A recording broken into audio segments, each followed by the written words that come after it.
গুণাবলীকে বিশ্বাস করতে হবে। খেতে দেওয়ার মালিক তিনি কেবলমাত্র। সন্তান হয় না, দেওয়ার মালিক কে? বলেন জোরে। হাসাবার মালিক কে? কাঁদাবার মালিক কে? সুখ দেওয়ার মালিক কে? দুঃখ থেকে উদ্ধার করার মালিক কে? হায়াতের মালিক কে? মতের মালিক কে?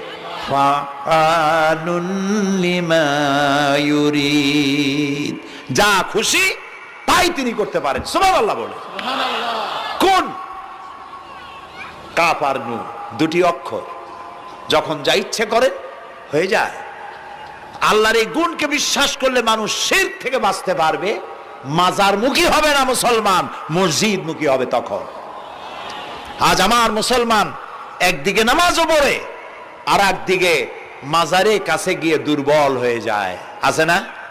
আছে কি না? মাজারগুলির কাছে